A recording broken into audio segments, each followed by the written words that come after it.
men up the road, his house is still standing. It's the last house in Aurora before you go into Streetsboro. On the east side of the road, there's a house behind a fence and some overgrown evergreens there, and that was the Benjamin Dow house. And Elizabeth married Benjamin Dow's son, whose name was Inslee Chase Dow. They left this area and moved out to Chicago, where they became very, very wealthy people in Chicago. He was a grain merchant, as a matter of fact. Then the last of the family was, trying to think who the last of the family was. There was another son. Charles R.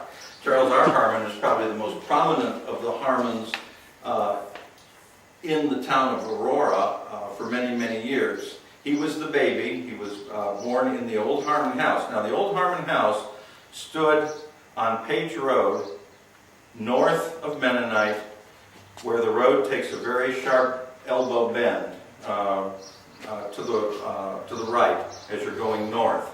There's a house that sits there now. It is not the original house. The original house was either moved off into the field to become an outbuilding, and this house was built, I think, in the 1890s, the one that's there now. And it's nicely kept up and restored, and you can still see it there today. That is on the site of the original Ebenezer Sheldon cabin and home site that was given to them by their father-in-law, Ebenezer Sheldon. And just across the road, of course, adjacent is Sunny Lake, which for many, many years was known as Harmon Pond because of the vast Harmon holdings that were in this part of the town. We're going to talk about Israel Harmon. Israel was the first son born out here. He was born in 1820. He was raised and schooled in the little local school that stood. And now here's where I can have some help. Where was the schoolhouse? The old schoolhouse. I'm sure someone here knows. Yeah, I know. I have the bell for it. Where did it stand? The one that my dad told me about is at the intersection of Mennonite and Page. Go north on Page. And it was down there maybe a quarter of a mile on the left side. On the west side, that's right. Just Bessie dropped down over the hill. Yeah, that's about where my dad claims it was. What do they call it? Bessie Hickok's school or something? Well, she was a teacher there. She was a teacher there. The Hickok, Bessie's school. Probably Minnie Hickok. That's right. Minnie, not Bessie. All right. Okay. And he was educated at that school. He was a farmer all his life.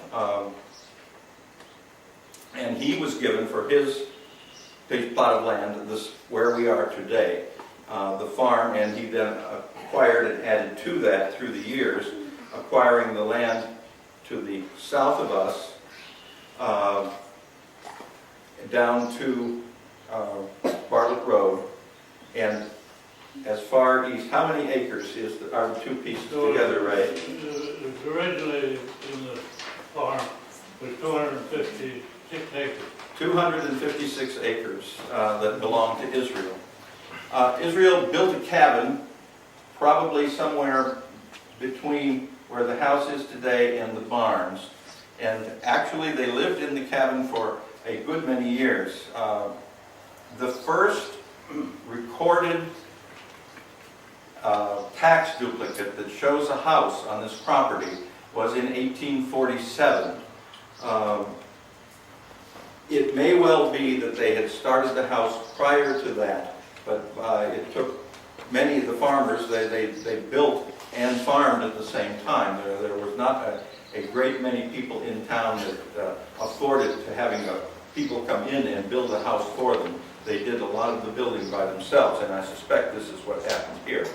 That it may have been started before 1847, but that was when it was finished and finally went on the tax duplicate. The cabins that people lived in were not taxed. So it was until you built a permanent house, you could get away without taxation, as a matter of fact. Israel married a local girl by the name of Maria Benjamin, and she was the daughter of Zenas Benjamin. Their house was over on Old Mill Road, as a matter of fact. They lived there at the time they were married, and they later moved up off of Crackle Road, and the Benjamin house is up on Crackle Road, just about at the corner of Eggleston. It's still there today. But Maria Benjamin and Israel Harmon lived here, raised a family of one son and 4 girls. The girls married, did not have large families. Sherman, the son, was the only one that had a family that stayed around. The girls' occupations in 1850 are listed in almost every case as school teacher. So they had learned their ABCs well up the street at Minnie Hickok School, and then went on to teach in other places. Sherman, the son, again was raised in this house and inherited the property, and he married, let me think about this. Elizabeth Hope. Elizabeth Hope, yes, an English gal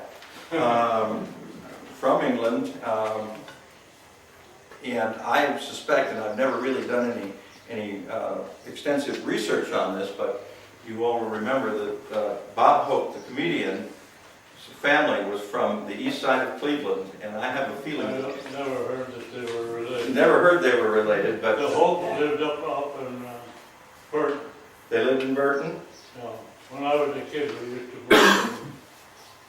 I knew we'd get a lot of information today. Well, if that's the case, he brought his wife back here to live in Aurora. They raised a family of 4 children. The boy in that family being Ray's father, Cal Harmon, and then 3 other sisters that they had. Again, the sisters did not produce families, and Ray and his family are the main descendants of Israel that there are in and around northern Ohio today. Let's go ahead and take a look at some of the pictures now. Now, can we? You need this door shut? Yeah, why don't we just pull the door shut?